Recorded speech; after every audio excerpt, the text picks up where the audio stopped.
Kaixo zinemazale, hauxo duzue Zurriolako Butaka Donostako Zinemaldiaren euskarazko telebista saioa. Dakizunez, berria, irutsuleko hitza, gaztezulo, zinea ataria eta Hamaika telebistak elkarlanen osatzen dugun programa da. Gaurkoan, irailak 23, larunbata, Zinemaldiak bigarren eguna bizitu eta guk ere erritmoa hartu nahi diogu, baliabide eta arazo guztien gainetik, seguru gaudelako gaurkoan, edukia interesgarri izango zaizuela. Izan ere, Handia filma izango dugu protagonista eta filmaz ariko gara bi zuzendariarekin.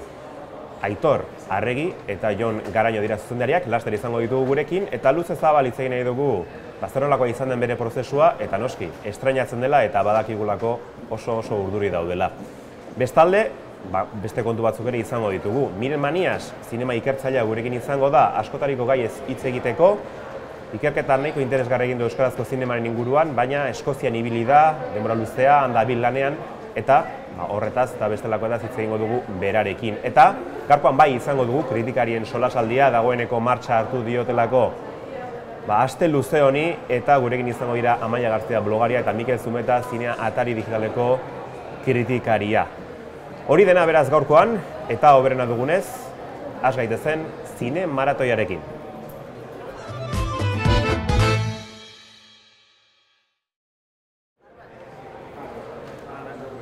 Sail ofizialen izango dugu Handia filma eta noski, nakizuenez, euskarazko film bakarra izanik, beti bezala azpimarra egin nahi diogu, merezi duelako, eta baita ere, ikusteko ea loreak fenomenoa ezagutu genuenez, hemen jorratu genuenez, ea Handiak zer nolako ibilbidea egiten duen gutxienez, Donostako Zinemaldian. Horri buruz hitz egiteko, noski gurekin ditugu bi zuzendariak. Batetikan, Arregi eta bestetikan Jon Garaño. Kaixo biai, da onget horri? Eskerrik asko, kaixo. Bueno, nik hasieran aipatu dut oso urduri zaudetela, ez dakit egia den edo ez? Egunan arabera eta momentuan arabera. Aitorek esaten du montaña rusa moduko badala hau, emozioen montaña rusa bat, batzutan pozik gaude, ilusioz, beste batzutan urduri, kezkekin. Momentu hortan, ni nahiko lasainago eta ilusioarekin, baina agian hemendikan ordu erdira nahi zola izango. Aldatzen duan zerbait da. Zu lasaiago, Aitor, edo urduriago agian Jon baino? Oin lasain nago, baina ez dakit, ez dezuleko nahi asko pentsatzea, ez da, gure lan egin jau. Eta, bueno, esan du nahi honek hori, atzo adibidez Donostira iristen, etxetik erten nintzanean, ondo, lase. Donostia iritsi nintzanen, berz larritu nintzen pixkat. Nabaritu zenuen, ez? Etorri nintzen hona, eta, bueno, ja orduan berz lasaitu nintzen. Eta biharko ikusiko doa, segitun. Hala ere, pentsatzen dut, estreinaderako gogotsu izango zaretela, badelako garaia erakusteko, lan bezente eman dizuen filma. Bai, momentua iritsi da, jazta batzera bueltarik, ezta? Eta egia da, denbora asko pasa dugula pelikula hau lantzen, lan handiak eman dizkigu. Eta egia esan, hainbeste luzatzen da prozesua, baita ere pentsatzen dezula estrenoren momentua ez dela iritsiko, ezta? Beti zaude oraindik denbora dago, eta egia esan pelikula bukatu dugu eren egun. Orduan, badakagu jendeai pelikula erakusteko gogoa, baina berriz ere, baita ere, beldur batzuk ere baitugu, zergatik. Baina era berean, nik uste, behin pelikula erakutsitarakoan, hor ez dagoela zereginik, hor argi eta garbi bukatu da hau, eta orduan gauzak beste era batean ikusten hasiko gara. Zu Aitor, berriari eskainetako elkarrizketa batean aipatu zenuen, film hau egitea zorakeria bat izan dela. Zorakeria? Zer nolakoa? Zorakeria ederra, batzuta beste atzan zorakeri, beldurgarria, baina bai, zorakeria zela definituko. Alde batetik, egin behar duzu historia bat, kokatzen dena mundu batien ez dana existitzen, 19. mendia. Guk horretan ez gaude ohituta, hori egitera ez gaude ohituta. Beste herrialde batzutan agian bai, ez? Agian gabe. Hortaz gain, erraldoi bat da protagonista. Ez 3-4 minutu irtetzen den sekuentzia batien, baizik eta protagonista da, bera nahiarekin batera. Eta erraldoi bat inin behar da, eta gaina erraldoi errealista bat. Eta gero bidaiak, eta dekoratua, jantziak, eta guzti hori, eta gaina hainbat urte jasotzen duen historia bat, horretokan komplikazioekin forma emate aldera, eta guzti hori, bai, hasiak gidoitik, gidoitik hasi, prozesu aurreprodukzio, produkzio eta gero postprodukzio guztian, ez? Beraz, askotan komentatzen dugu, ziurrenik, baina inusentzia pixka batea izan genuen, eta ona da, ze bestela asko pentsatuta egualetzen duen saltoik egingo ez.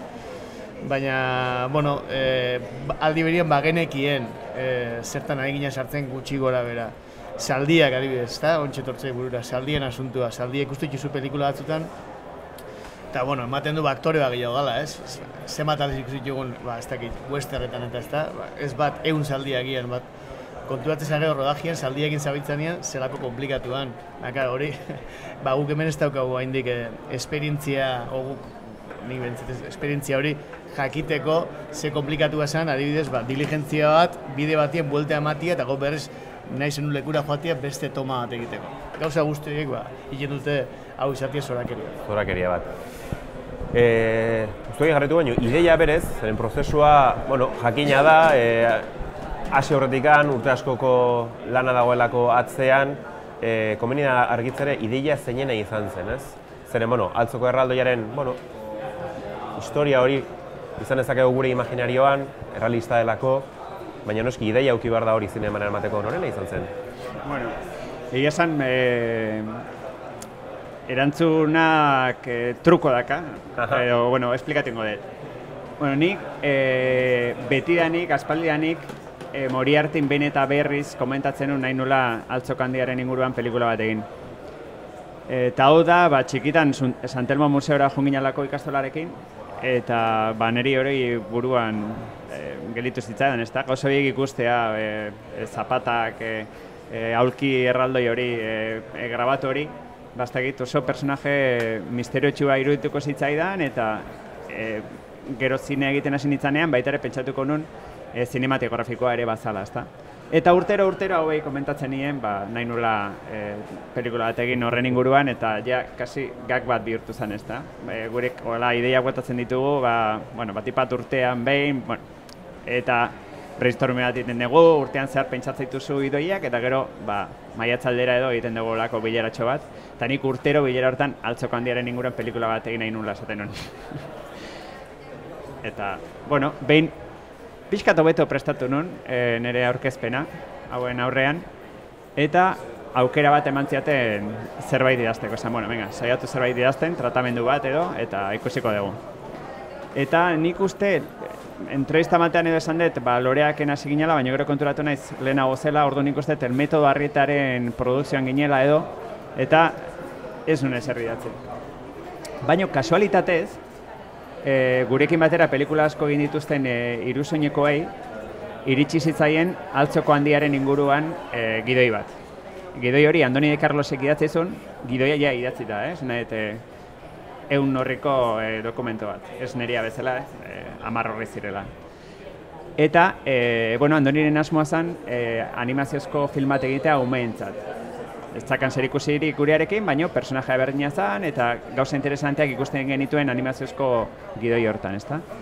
Andonikin bildu ginen, ezagutzen genuenez, Andoni de Carlosekin, eta kontatu genion zeintzan gure ideia edo gogoa, eta berak pixka pentsatu zuen, eta lehenengo gidoiaren bertsioa berak idatzi zuen.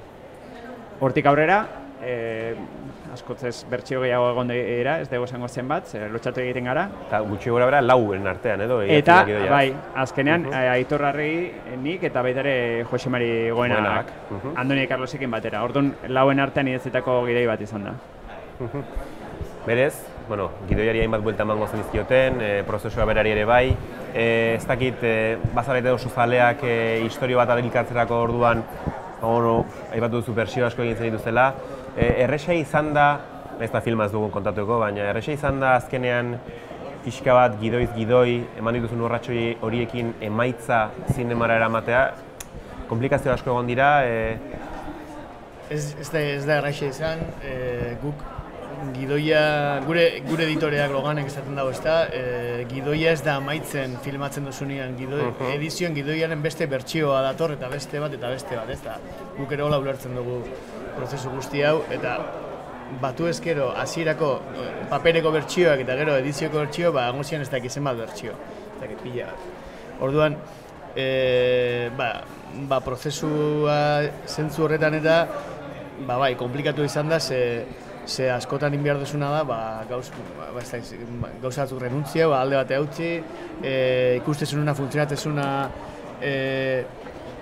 igual paperian, gero irudian, edizioan funtzionatu ezake, baina era autonomo batian, ez igual bere osotasunean, eta horrek mina handia ematen du, ez da, estena asko gustatzen zait, baina moteldu egiten du, ez? Eta hori da, azkenien beste bertsioak gehiago idaztia, ez? Orduan, zentzu horretan izan da, nahiko zaila, eta gero baita, daukan estiloatik historiak eta daukan, izango genuke, epikotasunagatik, aunque guk beti izaten dugu bian egin historia intimoa bere badala, beti dago asmua beti pixkak oreka hori sortzeko, ezta? San terreno bat, guetzat etzana ezaguna, ez? Batian oinara juten dira, eta oin bestea juten dira, eta hor irekitzen da bide bat, eta gero beste bat, eta zaila kontrolatzea, ez? Eta hori, horrekin egoista izan behar zara, Telmos nalek izaten du askotan, ez? Historiakin egoista izan behar zara, saiatu behar zara, ez zu nahiko zenukena gustatzen zaizun hori, baizik eta historiak izaten dizun horretara modatu, ez? Ze historiak baduka bere bidea eta batzutan inkluso diktadura da zuetzat. Jo, nik ez nuke nahi horti, baina eta zorionez taldian eztabaiden bitartez horrek moteldu egiten du, baina aldi berian indartu egiten du. Ez dakitzu, da, motela gozoaz, baina norabidea seguru da. Eta gure kasuen hola izan da baita. Aipatu dugu oinarrian, Jose Joaquin Eleizegi atzoko erraldoia duela, baina, bueno, jakin dugu, historia errealetik eta asmakizunetik zer duen alegia. Saiatu zarete bien arteko zerbait egiten, zer nolako izan da, behintzat errealidade hori, edo behintzat gure historia hori, egokitzea zinemara. Bueno, pelikularen tesietako bat ere hori da, azken finean, ezta? Zene kontatzen duen historia eta zer kontatzen duen, eta zer iristen zaigun eta zer hartzen dugun guk errealtzat eta zer ez. Eta pelikulak berak hori egiten du, jokortan sartzen da norbait esateko, ezta? Guri, pelikulari buruz hitz egiterako orduan, jendearekin, jende asko ketzun ezagutzen, Altzoko Handia, beste batzuk ezagutu bai, baina uste zuten ez zala existitzen, pertsonaje mitologikoa zala, bestatzuk ezagutzen zuten, baina asko ziren uste zutenak mitologikoa zala, ezta? Eta horrek zer pentsa ematen dizu, ezta? Noiz pertsona real bat bihurtzen den mito edo jende askorentzat pertsonari ez da inoiz existitu, ezta? Eta berari buruz dagoen informazioa ikusita ere, momentu batzean duda ere egiten dezu existitu dan. Ze ez dago hainbesteko informaziorik, nez eta orain, bueno, hasi diran gauza gehiago azaltzen eta bueno, horrek guri plantearazten zizkigun gauza ideia oso interesgarriak film baterako, ezta? Eta filman bertan hori bi eratan gertatzen da. Bat, esan duten moduan guk egiten deguna, baina era beran barruan pertsonaiak prozesu hori biziko dute, ezta? Nola, bueno, errealak ez diren gauzak ikusten joango diren, deskubritzen joango diren. Askotan, bueno, saltzeko. Beste batzutan, batek esaten duna, besteari esan eta besteari basan transmisioan deformazio asko gertatzen direlako, ezta? Eta orduan, azkenan gure pelikulan zer dan egia eta zerrez, honena izango da, jendeak pelikula ikusten duenean, interesatu izan bazaie, iturrietara jotea da ikustea zer asmatu dugun eta zer. Gauza asko daude benetazkoak, eta gaina adibidez, momentu batean Madriden daude, eta egunkari bat irakurtzen du pertsonaietako batek. Bertan azaltzen den egunkari hori, pelikulan, hori da garaiko egunkari baten replika esaktua. Eta egunkari hori erreala izan arren, bertan kontatzen dana, ez da egitazkoa. Ikusten da, ja, eta baita ere Miguel Joaquin berak kexu da. Eta orduan, bueno, horrelako joko asko daude pelikulan. Bai aipagarri dela, filman, nolait, protagonistarekin batera handia bera dela, Martin Anaia ageri zaigu, eta bere pertsonaiak, bueno, indar nahikoa du filmean. Zergatik nahi izan duzu azpimarratu baita ere bere pertsonaia zeren, bueno, hildo bada filmean. Bueno, ez da bai da eterno horietan, askotan ertetzen pixkat behar hori apurtzeko biopik formatuarekin, ez da. Ez izatia personaje baten bizitza, gorakada, beherakada eta punto, ez. Horrekin apurtu nahi genuen, usten gen esparru previsible batien sartzen ginala. Eta gaina jendeak hori espero zuen, hitz egiten zuen izuen, horri buruz egin behar dezu eta baita ikusten genuen, batzuri gustatu baina beste batzuri igual pixkat nolabait ikizutela esatu dutena, ez? Aurretik ikusi eta igual ja interesado pixkat jetxi. Orduan, alde batetik da, estrategia narratibo bat, ez dugun asmatu guk, ze beha nahia behakin ibili izan, eta lagundu gintzion, eta guk garbi ikusten genuen hori hasieratik on behar zela hor. Eta da estrategiat, pixkanaka, lehen komentatzen genuen prozesuan indartzen joan dana. Guk hasieran, bai ikusten genuen hori izan behar zela epizentrua, baina denboraekin indartzen joan da. Gustatzen zitzaigun hainbat kontzeptu edo baten zitulako, ezta? Alde batetik, anai bat eta bestian arteko kontrastea asko gustatzen zitzaigun, bat, Martin ausartagoa da, mundu berrira irekiago dago, Joaquin pixka konserbadoreagoa, beak ez du nahi bere lekutik irten, baina paradoxikoki Joaquin aldatzen ari da, ezta? Beak nahi edo ez aldatzen ari da, hasten hasi da, ezta? Eta hori azkenian, kontzeptu bat ere asko gustatzen zitzaiguna, ez? Garai horretan, komentatu Jonek, ezta? Pixkat mundu zaharra, mundu berria, hor zegoen nola pixkat tensio hori edo, ondo aragitzen zuten bi pertsonai hauek, ezta? Eta zentzu horretan, gustatzen zitaigun baita, Martinek eman alzun begira da, ez? Joakinen inguruen uste dugu, baita referentzia batzuk eta guk hartuta eta beste pelikula batzuk, azkenean hemen iturri ezberdina dituzu eta ikustezu nork egiten duen ondo, eta saiatzen zara pixkat, zure esparrura ekarritea, baina saiatzen zara pixkat, esaten horrelako zerbait bideratu beharko geneke gurean, ikusten genuen hainbat pelikula zeudela jolaste zutena pixkat horrekin, ezta? Personaje famosuari kendu tentsioa eta jarri horrela ondoko bati. Eta agien horren begirik da mamitxua eta berazgarrioa esan lehike. Eta gero hortaz gain, baita,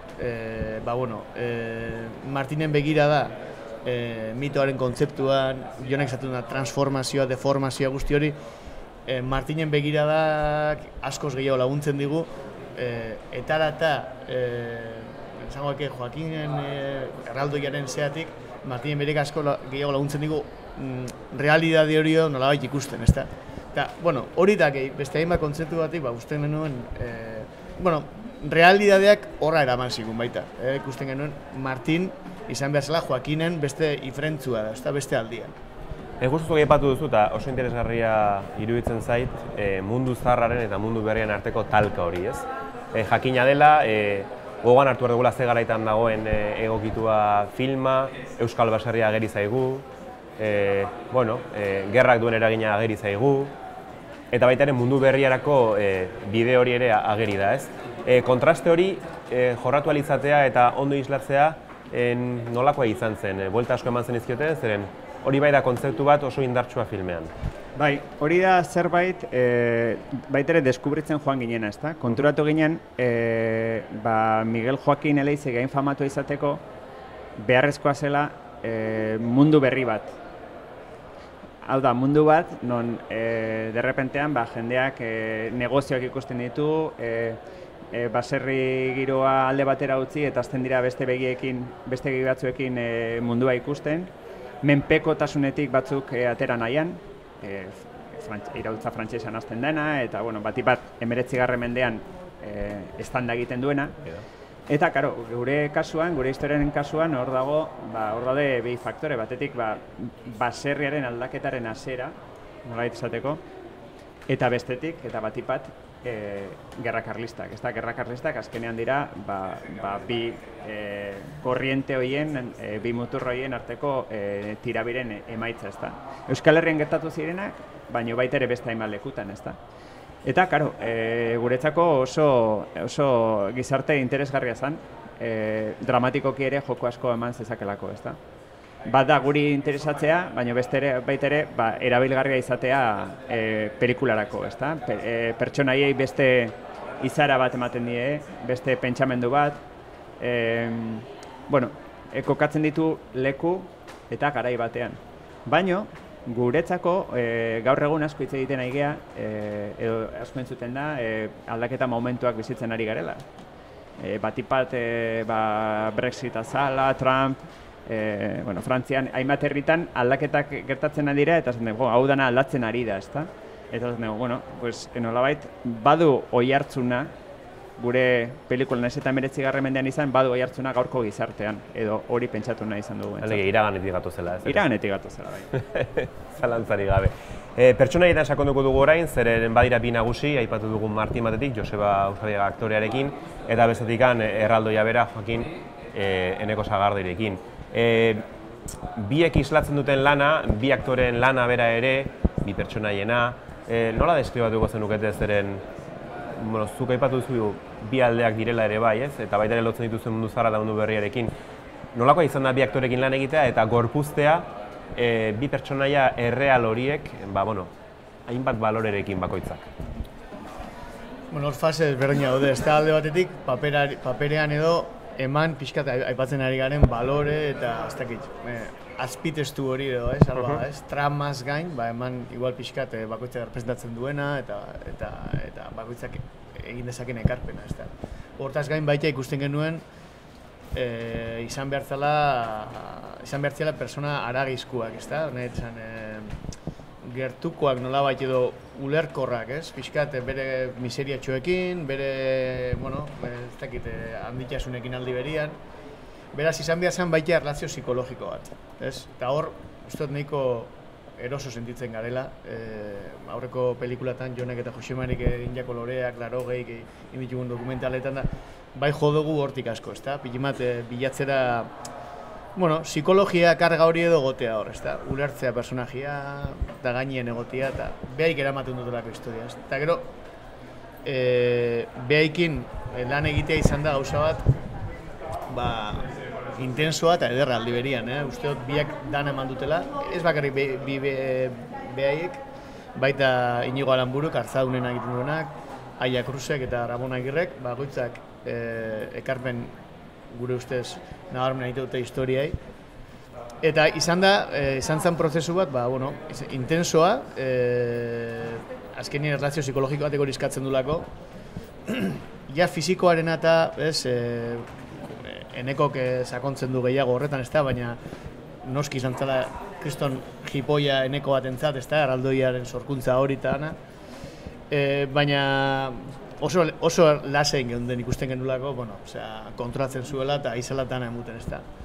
Eta zentratu ginen hori, asko erlazio horretan, eta pixka behiri ulertarazten zer behar genuen behain erlaziotik, ez da. Eta oso ondo harrapatu zuten, bai Josebak eta bai Enekok, oso ondo ulertu zuten historiak gure ustez behar zuena, eta zentzu horretan oso eroso izan zen behekin lan egitea, eta gaur egun ere behekin lanean ari gaela, pelikularen promozioan eta prentzaurrekoa, eta guzti hori berdin gabiltza, oseak. Zer esanik ez bi aktore on direla eta filmak azpimarratzen duela beraien lana. Bai, dudigabe eta gainera etzan lan errexea beraiena. Enekoren kasua, erraldoi baten egin behartzun, eta bera erraldoia etzen.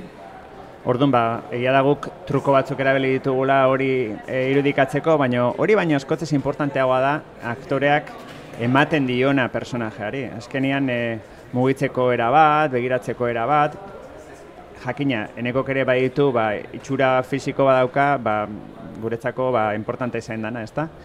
Baina, Eneko benetan sartu da erraldoiaren izaeran, gure ustez, eta importantea zen, ez izatea erraldoi bat, batzutan esaten da erraldoia, atzeratua izango zen, edo tontua, inoxentea, momentu batzuetan izan daiteke, baina errealidad deskubritzen joan enean, berare aldatzen joango da, ezta? Eta aldaketa horiek eta forma ematea bere argilunekin Aitorrek esaten bezala personajari, ez da erretxa eta Enekok lortu du. Asko sartu zen personaian, eta nik uste hori pelikulan nabaritzen dela. Eta Josebaren kasuan, Joseba da begira dagoen anaia, ezta? Eta nolabait, mundu berri horrekin txoratuta dagona, ezta? Anaiak ere bere giro dramatikoa ere oso importanta da pelikulan, ze era batean hasten du eta oso desberdinan bukatzen du, ezta? Eta hori egin behar du, jendea gehiagik konturatu gabe prozesu desberdin horietatik pasatzen ari dela, ezta? Ze presentzia handia du pelikulan, baino ez da presentzia kontua bakarrik, baizik eta da nolabait izate hori, pertsonalitate hori transmititzea aldakorra den pertsonalitate hori trasladatzea ikuslari, ezta? Eta nik uste Josebak oso lan zaila zuela, momentu askotan adierazzi behar duelako pentsatzen dunaren kontrakoa, erakutsi behar duelako baiz ere pertsona mugatua dela, naiz eta berak ikusi ez dela, hau da, berak ez dizkio muga jartzen bere buruari, baina ikusleak ikusi behar ditu mugatua dela, eta hori transmititzea ez da erresa eta nik uste lortzen dula. Ez dugu noski gehiagik esan nahi filmaz, baina bi pertsonaiak etengabe egokitu behar izaten dira gertatzen zaien horretara. Zuek ere oso egokitze zaleak zarete, gauzai buelta asko ematen diezuenak. Zuek ere egokitu behar izan zarete etengabe film hau osatzerako orduan? Bai, gu eta taldea bere orokortasunean, bere osotasunean hau esan da. Produktoreak egokitu behar zen dira realidadera, behik nahiko lukete lehena amaitu, normala moduan behik begira gehiago pixkat, amaitze data horretara, baina aldi berian oso tratu hona jaso dugu, askatasuna eduki dugu, eta gu hor irusoinekuekin ez da, oso sentiu gara. Eta taldiak baita, taldiak orokorrean be, taldiak lan itzelain jau, departamentu bakoitza guztiot, ikusleguak pelikula gustatuko da edo ez, ikusiko da bakoitzak zehaingo, baina usteot hor ikusleguak onartuko duela. Faktura. Dagon lana atzian, ez da. Eta egokitzia guk, guri etokatu zaigu egokitzia, polilla izan da, gogorra izan da prozesu, baina baita polilla ikustia nola zu ere egokitu behar zaren pelikulak esaten dizun horretara, esatuz jo, nik nahi nun kontzeptu hau landu, baina ikusten dut kontzeptu hori desagertzen ari dela eta beste hau honek indar hartzen duela, eta igual hemendik joan behar dugu, eta ondo dago ikustea baita ez dela kontua jende asko pentsatzen duen itxiak idoitik, ez? Eta pelikulan momentu batean hori guzti egiten dute, hori da kontzeptutako bat, aldaketak lotuta egokitzea zer da, ona edo esain ona, ez? Galdera horiek gustatzen zaizkigu sartzea gure pelikulatan. Filmean efektuak sartu behar izan dituzue, efektuak daude, aipatzen dizuen faktura horri buruz ere labur badari izan nahi genukelako. Nolako izan da horiekin lan egitea efektuena, zeren akaso, beti ere nahi balien baitu eman kolore bat, nahi baitu lortu truko horiek aipatzen zenituen lehen oion, akaso zuentzako mundu berri bat ere izan da? Bai, berria izan da zentzu batean, ze adibidez, jende asko ez daki, baina loreaken efektu digital asko daude. Eta hori, Nacho Sainzek, berak intzitun loreakeko efektuak, irusoineko postproduzio arduradunak, eta beti esaten diot, ze injustua dan mundua berarekin, ze inorrek ez du hitz egiten loreakeko efektuetaz, ezta? Adibidez, garabietan hortzauden kabina horiek berak jarritakoak dira, edo kromak, edo euri pila bat berak egindakoa, eta hori dana ez du inork ikusten, ezta? Eta azkenean guk ere pelikula honetan hori nahi genuen. Nolabait, ez oso ikusgarriak izatea, nolabait esateko, efektu horiek, baina jakina, oso situazio desberdina da, 19. mendean daude eta jendeak badaki gauza batzuk aldatu behar izan ditugula kaleetan, ezta? Edota erraldoi bat daukagula pelikulan, naiz eta gure aktorea erraldoia ez den, orduan ez dago konparatzerik, ezta?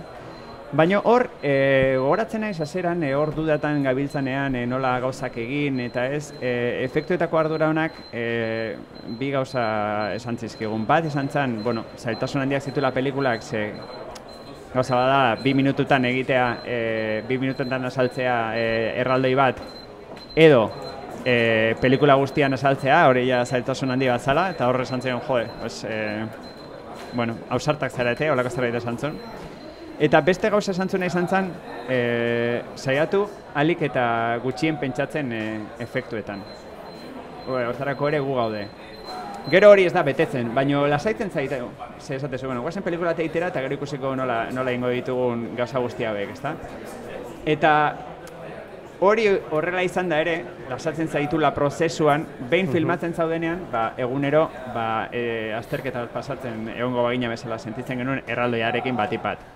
Ze, batzutan gauzate funtzionatzen zuen, beste egun batean beste zerbaitek, eta orduan etzegon beti eta edozein momenturako funtzionatzen zuen truko bat, ezta?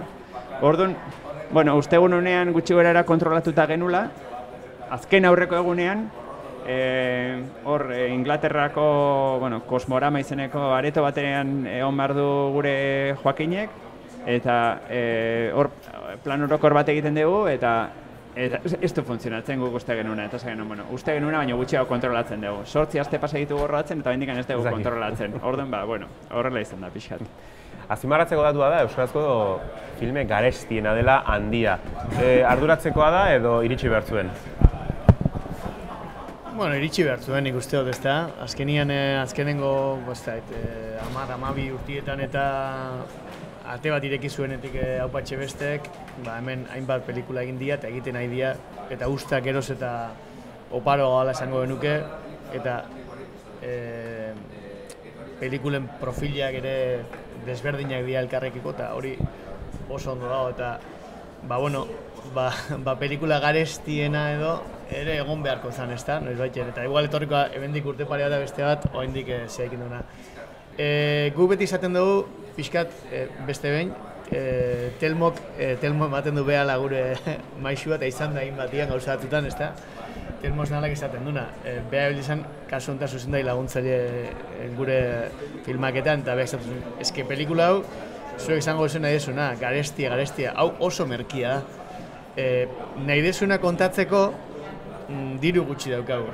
Beste leku batzutan, bikoiztu irukoiztu ingo luke aurrekontua. Eta hori ikusten duzu eguneroko arazoetan, ezta? Estrak ikusten dituzu batzuk, baina igual pelikula nahi bezala kontatzeko begio beharko dituzu, edo bidaiak hemen moldatu behar zara, agian fun behar zaren, joan behar ideal izango zenien beste nun baitera joatea, eta batailak berdinaz. Orduan, zentzu horretan hori ere pixkat erlatiboa da.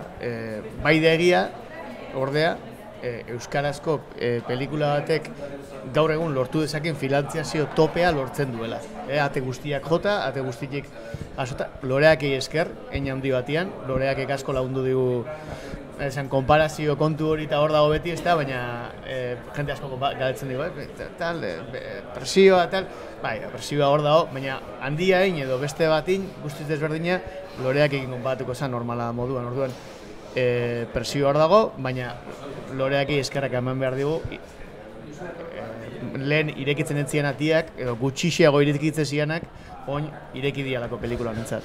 Zuek azpimarratu duzue, hain justu loreak esker ate batzuk ireki direla. Hor, bai galdetu nahi nizuen, ja bukatze aldera, noski, konparatu dezaketela, aipatu behar dugu filmak ez direla inolaz ere berdinak, beste kontu bat dela, baino ezberdintasun horretan gerta daiteken gauzetako bat izan ahal da sail ofizialan gutxienez zerbait eskuratzea? Nik denaren gauza bat gehitu nahi nuen Aitorrek esan duenari.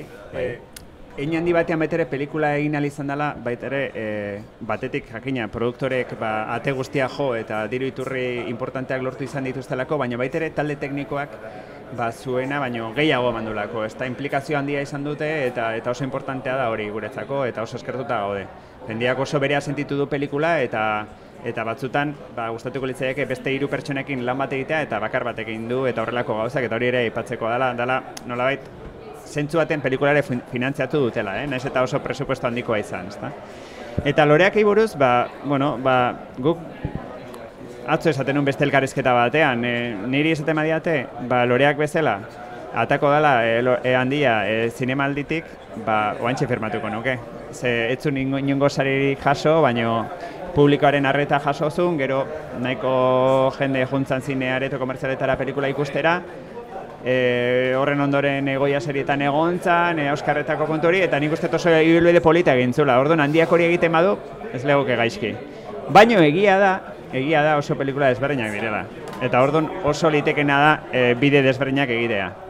Eta guk hori behintzat asumitua dugu. Eta zentzu hortan, presio pixkaterek entzen diogu gure buruari, esan ez bezala. Pelikula desberdinak direnez, bide desberdinak ingo dituzte. Eta behar bada, batzuei loreak ez zaien gustatu, igual gustatuko zaie, edo eta, jakintzazu, ezta? Orduan, guretzako ere, presioak entzeko modu bat izan da, desberdina dan pelikula bat egitea. Aipatu dugu bihar estrenatzen dela, aipatu dugu ere, 30 jakingo dela zerbait eskuratzen duen, ikusuko da, hori behintzat opa dizuegu neurri batean, Eta gerora, gogorarazi behar dugu, urrian estrenatzen dela zinema komertzialetan, hori bai azpimarratu nahiko genuke. Hori da. Estrenatuko urrian 20an. 20an. Aurre estrenaldiren bat egongo da aste horretan, normala moduan eta hola. Baina urrian 20an estrenatuko da, eta bueno, gomendatzen ditugu danak ikustea. Gauza bat zinemaldia da, eta bueno, zinemaldian aukerak egongo direlako, baina, bueno, jakin, zineman ere ikusteko aukera dagoela, eta beraz hori urrian 20tik aurrera izango da. Ba, Jon Garaño eta Aitor Arregi, eskerrik asko guren izateagatik, ururitasunez ez zaudetenez, horrela jarraitu, eta bihar alde zuen neurrian gozatu. Eskerrik asko. Eta zuekin batera paso emango dugu urrengo bideo bati, izan ere, bueno, Handia filmeko aktore protagonistako bat, Joseba Usabiaga da, aipatu dizugun bezala, erraldoiaren rola beharrean, bere anaiaren egiten du Martinena, eta bideo bat prestatu digute zine atariko lagunek berarekin, Usabiagarekin hitz egiteko aukera izan zutela. Hementxe duzu.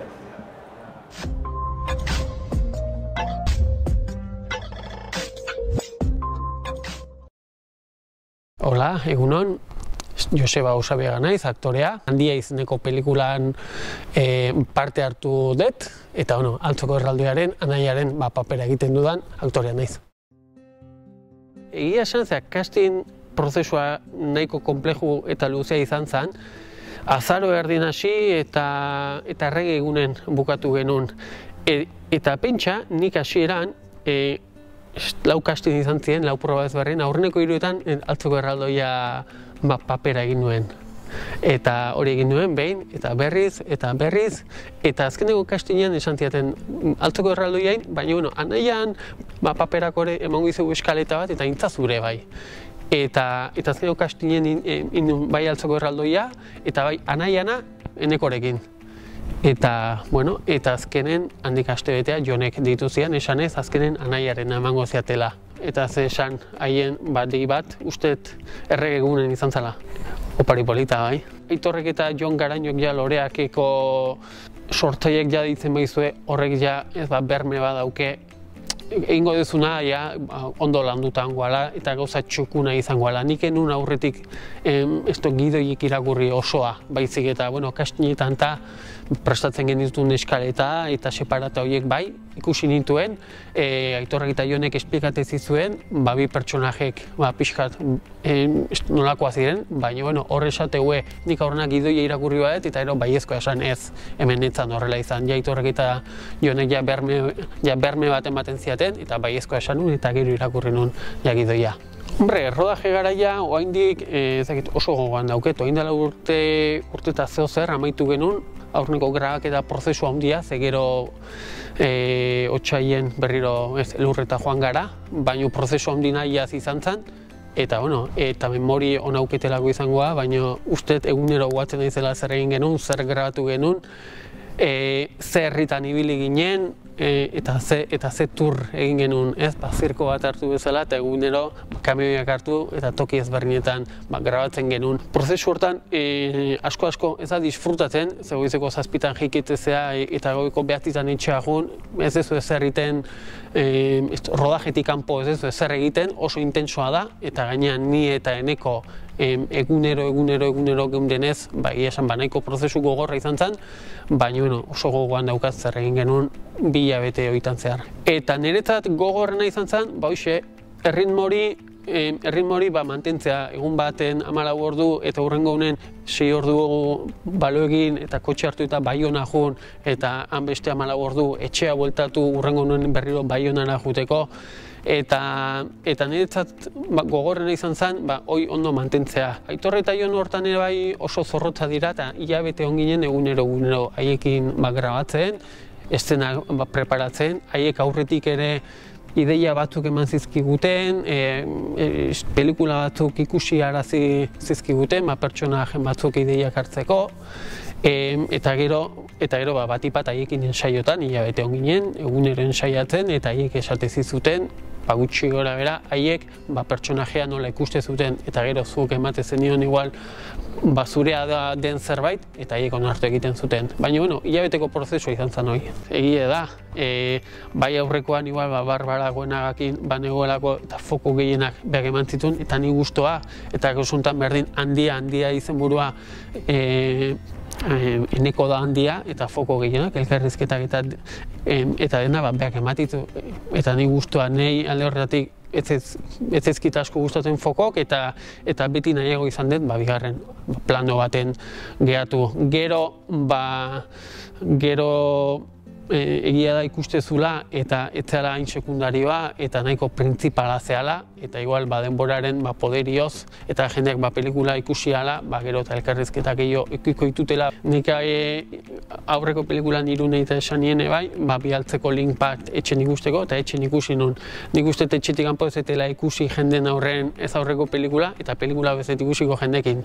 Ikusiet, baina zuzendariekin bakarrik eta oso jende gutxiko eta gaina ez asko disfrutatzen, ze zure burua askotan ikustezu eta betire gabezik eta faiok ikustituzu.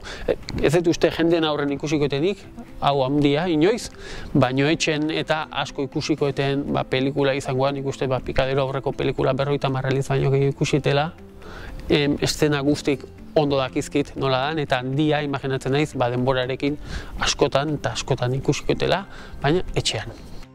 Eta gero, antzergian ere jarritze dugu, nire proiektutxo bat dauket, antzergia egiten dut, eta gero azken aldin, hemen atzen ikustezu berde gorria, hau da Iker Galartzak erositako zirko bat, eta udara guztin zehar egongea hau montatzen, 2 hilabete, eta hemendik aurreare zirko hau pixkat ambulantea eta tur txiki bat Euskal Herrin batipat egiteko intentzioa deu, eta horrekin ere imaginatzen naiz, urritik aurreare nahiko murgilduta egon gehala.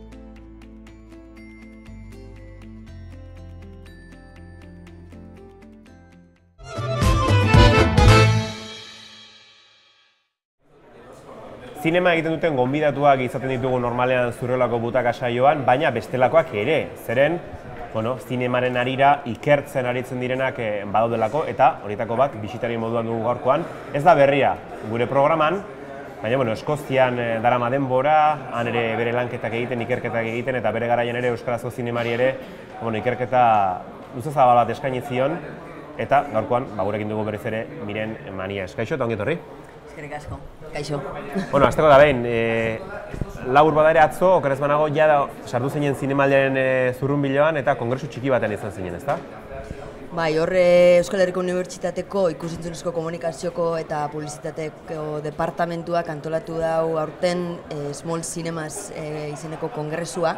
Urtero antolatzen da herrialde desberdinetan, eta aurten tokatu da gurean ospatzea, eta asteazken ostegun ostiral izan da kongresuaren iraupena. Lehenengo 2 egunetan egon ginen gehiago akademikoak bilduta hainbat ikerketa konpartitzen geure artean, eta azkenengo gunean atzoia egon ginen hemen Donostian, sala Kelergunean,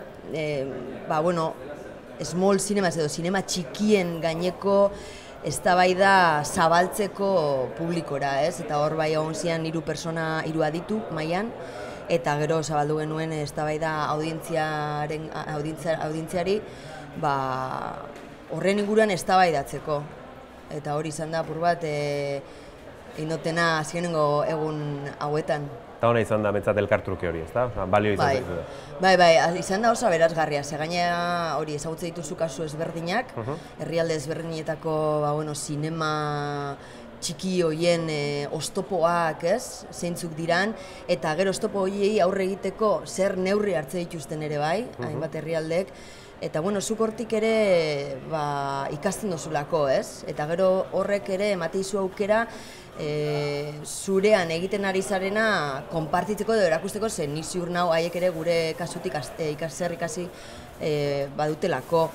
Eta gero, anekdota txiki bat kontatziarren, badago Indian jendea akademian, unibertsitatean, euskarazko edo euskal zinema aztertzen dagoena. Eta hori guretzako izan da oso gauza kuriosoa, jaso genuen hori komunikazio proposamen bat, esanez Indiatik zetorrela euskarazko zinema aztertzen ari zalako, eta guretzako hori zen zen, norra ari da Indian geure, eta orduan etorri zen geure burura galdera, hain txikiak gara? Mundu zabal honetan ematen duz garela horren txikiak. Zuri dagokizunez, azken 2 hamarkadetako euskarazko zinema ikertu duzu zure tesian, lan mardula, lan luzea. Zazki, euskarazko zineman ekoizpena eta finantzazioa da landuriko bilerroen nolabaiteko batasuna, ez? Zer ondorio nagusi ateratzen dituen eta labur azaltzeko hemen, zeren film batzuk kanpoan geratu zaizkizu, baina 2 hamarkada asko dira.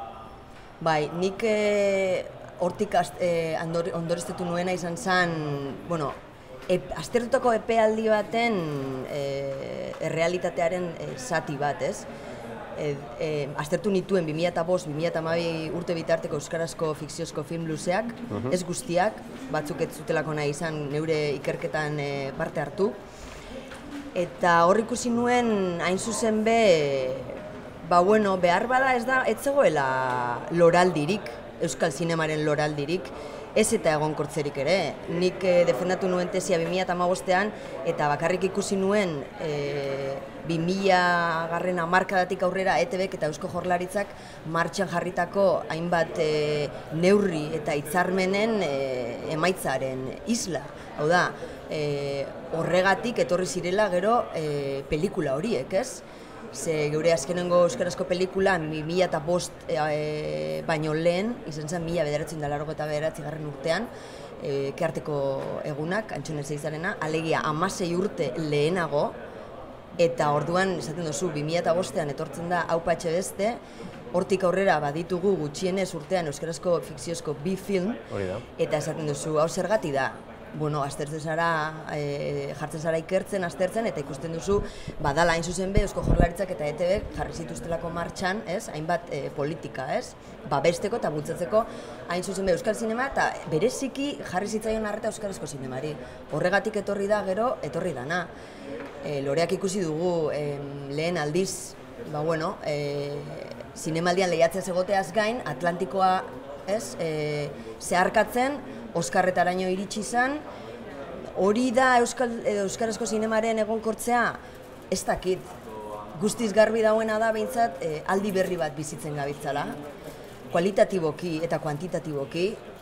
Kualitatiboki diot, gero etorri dalako ere Amama, etorri dalako ere Igelak, eta gaur, zinemaldiaren edizionetan badaukagu berriro ere euskarazko pelikula bat lehiatzen handia dana. Orduan, egonkortzea den ala ez esateko, nik uste urte batzuk pasatu beharko direla gehiago, eta beste estrategia batzuk jarri behar direla martxan, ze ez da nahikoa, azkenengo politika edo babes politika horiek egon dira bideratuta batez ere pelikulen finantzazio ereduak hobetzeko, produkzio baldintzak indartzeko, baina euskal eta euskarazko zinemak behar ditu beste estrategia batzuk garatu, publizitatearena, pelikulak edatzeko, ezabaltzeko, ikusleen begien aurrean ipintzeko, eta finantzazio pribatua ere bultzatzeko, ze neure ustez ez da ona, ez da ere zinema industria bat diru laguntzetan bakarrik oinarrituta izatea, eta gauza horiek guztiak landu behar dira hemendik aurrera. Ze hemendik aurrera lantzen ez balin badira, badago arriskua orain arte landutakoa galtzeko. Eta nik hor bai azpimarratuko nituzke bi gauza, 2006 urtean finantzazio dekretua sortu zana, 2011, okerrez banago 2011an bertan behera utzi zuela Urkulluren gobernuak, eta horri erantziko nioke bigarrenik 2008tik 2011ara bitartean Espainiako Kultura Ministerioak hizkuntza ofizialkidetan egindako zinema bultzatzeko diru poltsa hori ere ezabatu zuela 2011 urtean. Eta bi diru poltsa horiek ere oso baliagarriak zirela guretzako, ez ditugunak gaur egun, ustezko loraldi honi eusteko nik uste dut zer egiteko gauza asko daudela. Eta horrela ere, badaude sortzaileak, arriskatzen direnak euskarazko zinema egiten. Bai, nik uste dut gaina handia horren adibide bat dala. Izan da, nire ustez, pelikula bat urten dana euskal zinemaren erosotasun eremu horretatik harago, horren adibide da. Jakin barik, zein izango da bere arrakasta, ez? Baina horrek ere erakusten dago, badauela atzean ere talde bat gauzak egiten dakiena, ez? Eta nik uste dut gaur egun azkenengo urte hauetan hori lortu dugula. Talde tekniko eta artistikoak sortzen, hemen Euskal Herrian ez dira falta profesional teknikoak eta artistikoak, istorioak ere baditugu. Eta nik uste dut sortu dela halako kontzientzia bat ere bai, herrian. Jendeak ja izenez ezagutze ditu profesionalak, euskarazko zinema egiteagatik gainera. Eta, ja izen batzuk ere errepikatzen dira euskarazko zinemen kreditotan, ez? Eta jende kopuru txikia bada ere, nik uste dut Euskal Herrian badagoela da jende bat euskarazko zinema edo euskal zinema egitetik bizi dana. Horrek nik uste dut nolabait ere ematen diola industria itxura euskal ikusentzunezko sistemari. Gauzak ondo egiten ari garen seinale, zen ere ustez importantea da ere bai, oinarri ekonomiko sendoa eraikitzea lehenik, eta hortik goraka joatea, ez? Eta nik uste dut arriskatu behar dela, zentzu hortan. Aurrekan Musergori irakurtzen nion elkarrizketa bat berrian, eta zate zuen sortzaileok behar dugu geure errakuntzak egiteko trebeak izan behar gara edo arriskatu behar gara. Eta nik uste dut handia dela adibide bat. Ez dauka zerikusirik loreakekin, ez dauka zerikusirik loreakekin, ez dakigu ze pasatuko dan.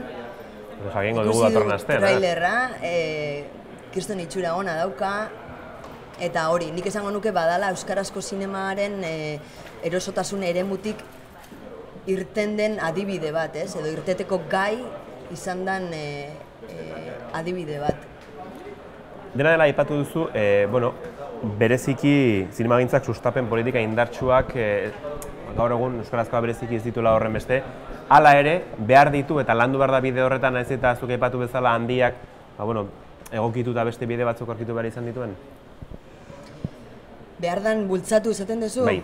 Behar da bultzatu eta argi dago konturatu behar garela edo balioan jarri behar dugula zinemaren garrantzia. Ikusentzunezko industriaren parte dalako, alegia da kultura, baina baita ere da gure ekonomiaren zati. Eta horrek nolabait emate dizu zerbait bueltan. Zinemak ipintzen dau geure realitatea munduan, eta jatorrizko hizkuntzan egiteko aukera dugunean, emate dugu guri horrek ere identitate bat, ez? Eta gero, zuk pelikula horiek kanpora eramate dituzunean, munduan jartzeaz gain ere zuri bueltan ematen dutzuna, kontua da askotan babes eta kultur politikak martxan jartzen direnean, tamalez begiratzen zaiola gehiegi alderdi ekonomikoari eta errentagarritasunari. Eta ia nik sektore horretan ipintzen dudan diru kopuru horrek niri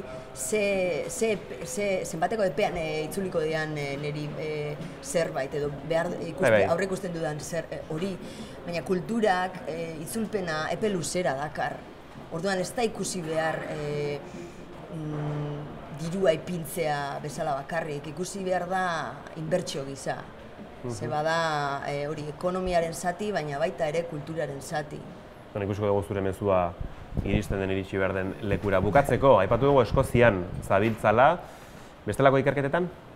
Bestelako ikerketetan, tesia amaitu nuelako 2005an apur bat azaldu nahian zergatik berreskuratu dugun guk zinema produkzio hori euskaraz batez ere, eta ikusi nun hor utxune handi bat geure telebista sisteman, ez?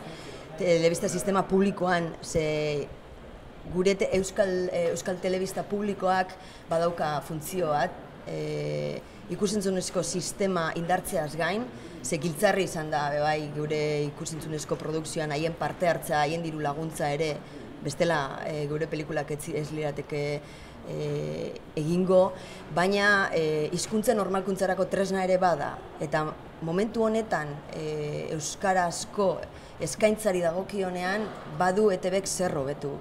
ETB bat eta ETB 3 dira euskara hutsean ditugun kanal bakarrak, eta momentu honetan ez dago euskarazko fikziozko eskaintzarik. Egoera horretan nik galdetzen naiz, ikusleak euskarazko fikziozko edukia kontsumitu nahi balduin baditu, nora joan daike. Eta areago, nola bultzatuko dugu euskarazko fikziozko edukien kontsumoa horrekin gure telebista publikoarekin ez bada. Gero horrek eragin zuzena dauka gero pelikulak ikusterako garaian. Jendeak euskarazko edukiak kontsumitzeko iturarik ez balin badauka telebistan, txikitatik, gero ez ditugu esperoko geure zinemareto komertzialetan. Eta nik salto egin dut telebista sistemara ikusteko nola landu leiken esparru hori erakartzeko audientzia handiagoa. Bueno, hor baduzu lana, dezente, eta jakin behar da, eta aipatu behar dugu dagoeneko bukatzeko Mine Maniesekin, Berriako telebista kritikari ere badugula, eta bertan ere irakurri al zaituztela, ezta? Hola da, ezta? Bai, eta nik hemendik eskerrak eman nahiko nizkioke Berriari eskaintzeagatik aukera hori, zen eretako da gogoeta ariketa bat moduan, ez? Askotan, gaia topatzea ere zaila izaten da batzutan, Eskoziatik jarraipena egin behar diozu ere, hemen Euskal Herrian Euskal Telebistek egiten duten programazioari erreza da, gaur egun, ordenagailu eramangarriarekin da internetarekin, zenik etxean ez dauka telebistarik, orduan oso gustora egiten duten gauza bada, eta ez dakit zenbatera, niri gustatuko litzaidak ere norlabaiteko feedback jasotzea, baina pentsatzen dut hori ere etorriko dela aurrera goze hasi besterik naiz egin horrekin, baina gustora, bai, gustora. Esan bezala, Berrian, Miren Manies ere baduzue irakurgai eta aukera baduzue, hortxe, telebista kritikarien saian. Miren, eskerrik asko, guren izateagatik, segi ikertzen, lana izango duzulako, eta gaina erronka potoloa, nik uste, eta animo. Bai, mi esker zuei. Eta zurekin batera emango dugu pasu hurrengo bideoari izan ere, dakizunez, Donostiako Zinemaldiak aurten 3 Donostia sari banatuko ditu, eta, hain justu, Agnes Barda zinemagilari Vitoria Eugenia Antzokian aurrenekoa bihar emango diote. Dakizunez baita ere, Barda bera, eta bere bidea Nubel Bagerekin lotzen dugu, eta Berriako kideek bideo bat prestatu digute Barda zinegilaren inguruan. Hementxe duzue.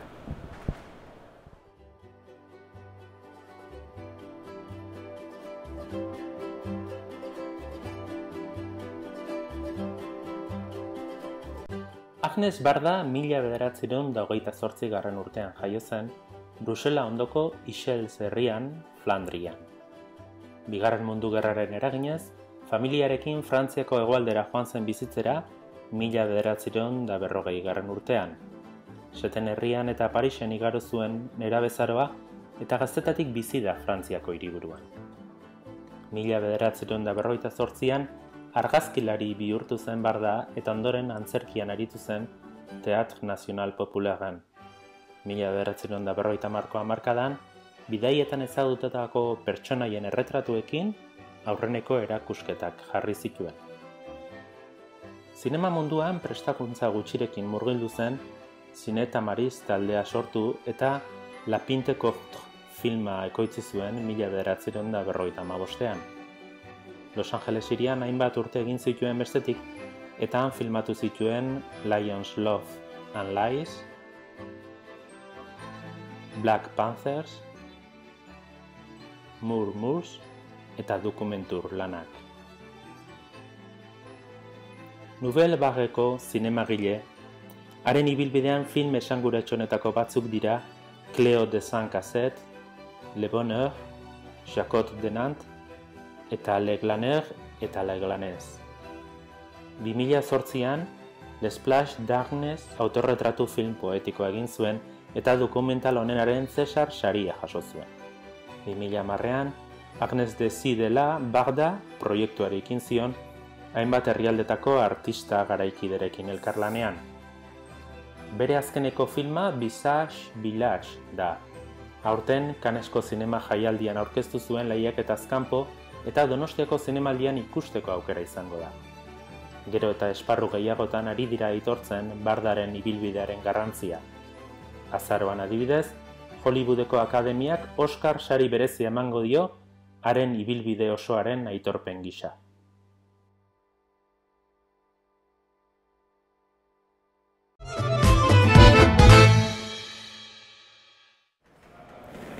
Bukatzeko gaurkoan, Zurrolako Butaka saioa, kritikarien solasaldiari tarte ireki behar diogu bai. Gaurkoan bai, bigarren egunetan bai, dagoeneko gure kritikariak ari dira filmak ikusi eta ikusi, momentu aurpegi ona dute, goiz delako, eta horri buruz hitz egiteko gurekin gaurkoan, eta estrainekoz, behintzat kritikarien solasaldiari hasiera emateko ditugu Amaia Garzia Kaztari eta Bularia batetik, kaixo Amaia? Kaixo.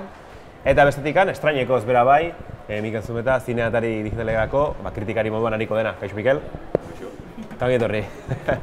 Bueno, beti egiten dugu nolaiteko bildumatxoa ikusi duzuenaz jakiteko ea zer iruditu zaizuen. Zurekin hasiko gara Amaia, eta zer da ikusi duzuna eta zer azpimarratuko zenuke beti bezala onerako, baina baita txarrerako ere. Vale. Momentuz lau pelikula ikusteko aukera edukidet, atzo ikusi nun Alanis, saio ofizialean dagona, argentinarra. Una mujer fantástica, hau Horizontes Latinosen dago, gainera saia inauguratu zuen pelikula da, eta Sebastianen Latino saria jaso zuen atzo gainera. Eta, bueno, pelikula oso Sebastian Leiloren estiloa jarraitzen du, Gloria aurkeztu zuen hemen dola urte batzuk, eta, bueno, pixkat bere estiloan, baina emakume transexualen baten historia neko, gogorra kontatzen du, ez azkenean, bere bikotea hil egiten da, eta azkenean horretaz aparte, beste sufrikario badaka, ez? Bere bikotearen, familiaren jarrera nahiko transfoboa jasan behar du. Eta bestalde, oso gogorra. Eta bestalde, El autor ikusi nun atzo, Zerkasen novelan oinarrituta dagoen Martin Cuencaren azkeneko pelikula. Eta gaur goizan ikusi dut Alberto García Lisez argazkilariaren dokumentala. Berarekin asko lan egin duen pertsona bat egin dio dokumentala, eta dago zuzendari berrien sailean. Eta dokumental aski interesgarria, ez duen ezagutzen pertsonaje hau, eta egia esan argazkilari oso interesgarria gentzait. Labur badere, El autor eta Alanis okerez danago ikusi duzunak. Onerako, txarrerako zer azpimarrako duzu nuke bakoitzaz? Bale, El autor gustatu zitzaidan nola zejoan historia guztia, eta oso interesgarria gainera egiten zait nola kontatzen du idaztearen prozesuaren inguruan refleksio oso interesgarriak ditu, baina amaiera behintzat niri ez zitzaidan bat ere gustatu. Ez nun sinetxi eta ez zitzaidan asko gustatu. Eta Alanis, historia oso ondo kontatuta dago, emakume gazte baten historia da, prostituta da, Buenos Airesen, ume txiki badaka, historia gogorra da, baina niretzat ez du ezer berririk, zinema aldetikan, behintzat. Nahiko estandarra iruditzen zait, eta Horizontes Latinosen ikusitako beste historia asko oroitu didan pelikula da. Ni pentsatu gure ikusentzulek dagoeneko esango zutela, hau bai, hau ez, eta agian beste aukera emango diot honi. Mikel egin joango gara, injustu, zuk ere dagoeneko zakua, filmen zakua pixkat ikusi dituzunena, beteko zenuelako zeintzuk dira, zazki? Hiru ikusi ditut, atzo ikusi nuen Le Monde un jour, eta bakaleran, Zabaltegi saiean, eta gero gauian Perlak saieko The Square, Cannes sari nagusia jaso duena. Eta oraintxe bertan ikusi dut La Douleur, sail ofizialean dagoela, Victor Eugenian. Hirutatik, niretzako oraingoz gustokoena La Douleur ikusi dana orain sail ofizialean dagona, eta atzokotatik The Square adibidez, sari nagusia jaso duena. Ez dakizu zergatik? Ez dakit zergatik, ez. Oso ondo dago, baina 2 ordu terdi dire, eta 2 ordu terdi horietatik nik errex, ordu erdi bat kenduko nioke, errex, nik. Oso interesgarria, oso kritika sozial, oso potentea egiten du, batez ere mendebaldar kulturaren edo, burgesiaren edo ongizate estatuan bizigaren non edo egitura sozialaren kritika interesgarri bat egiten du, umorea dauka, eta baitu eszena oso potenteak, baina netzako 2 ordu eta erdi gehiagizkoa da, netzako. Eta gero bestea, La Monde un jour, oso naifa, oso txuri beltzean, lasaia, polita, maitasun eta bikote harreman haustura pixkat hori lantzen du, eta modu oso naifean, eta azkenean horien tartean agian La Monde un jour aukeratuko nuke. The Square oso ondo dago, baina netzako agian sari nagusia izaki, ezakit. eta 3 gaurkoa. Zalantzarik gabe. Bai. Noski aurrera begira, beste hainbat ikusiko dituzue, agendak asko begiratzen dituzue, zer ikusal duzuen ere bai, zeren denera iristea oso zaila zinemaldi tamalez, baina datozen egunei begira, bereziki zein daukazu horrela azpimarratuta zuen liburuskan? Ni hartu beharko nuke hor dakada Nextela, ezakit.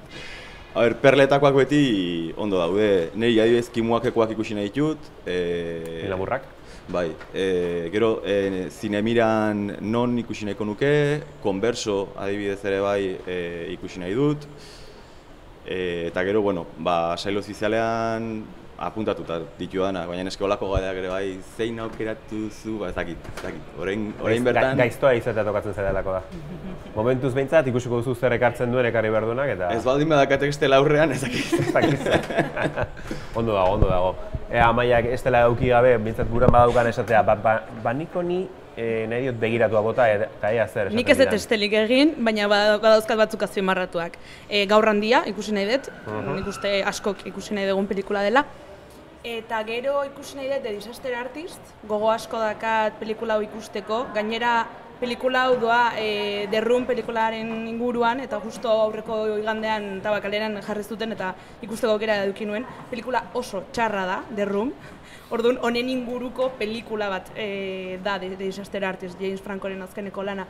Eta oso interesgarria egiten zait. Izenburutik hasita?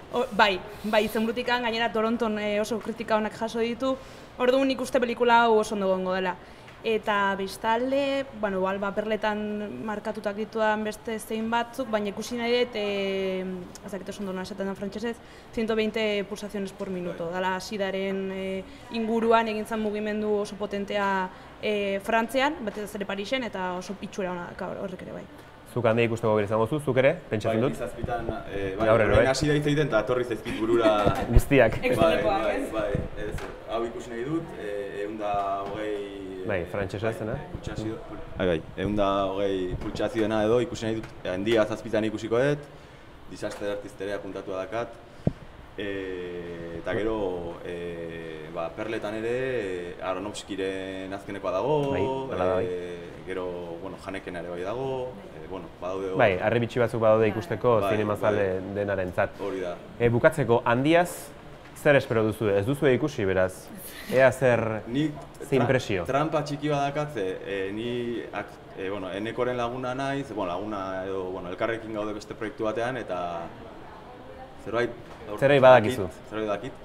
Trailera ikusita, niretzako trailerra oso potentea da. Irudia ikusten baldin baduzu, irudiaren tratamendua, montajea, niri gogora ekartzen dizkit, badakit gero, orokorrean eman dituzten entrevistetan eta horrela, esan dutela, urruntzen saiatu direla, referentzi desberdinetatik edo, baina El Hombre Elefante burura ekarri dit, Los Miserables burura ekarri dit, pixkat, garaiko pelikulak eta estetika, badauka estetika oso landu bat, argazki oso landu bat, eta maila oso altuko pelikula baten itxura daka, gero, sorpresa, misterio. Irakurri beharko dugu ze iritzi duzuen. Zuk ere ze impresio daukazu, Amaia? Berdina, ez dut ezer ere ikusi, eta bai nik uste trailerra ikusterakoan, esan nun, hau zer izango da, pelikula hau oso itxura hona daka, irudia oso landuta dirudi, eta nik uste lan handia egin dutela, behintzat loreak egin zutena, baina hau oso desberdina, nik uste salto, behintzat trailerrarekin ikusita,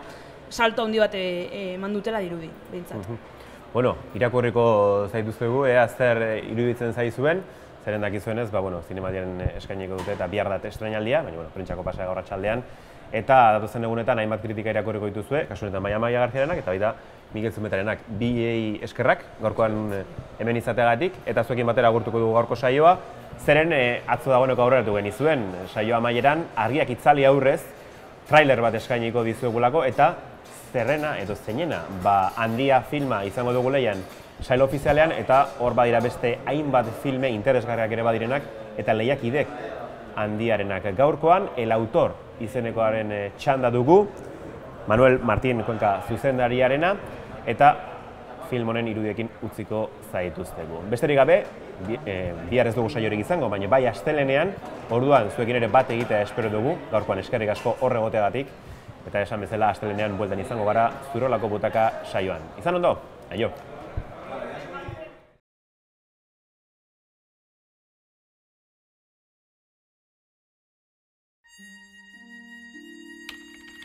Llevaba todo el día en casa dándole vueltas al asunto. Nadie confiaba en él y eso le volvía inseguro.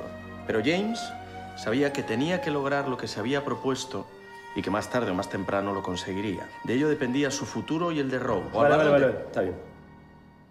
Es que no ha terminado todavía. ¿Cuántas veces he dicho que es absurdo poner nombres anglosajones en los relatos en castellano? ¡Qué ridículo! Callahan, ¿quién coño se llama así en Sevilla? Yo es que he intentado... ¿Usted ha intentado qué? ¿Usted qué quiere contarnos? ¿De qué va eso que acabo de oír? Álvaro, te comportas como un inmaduro y no te das cuenta.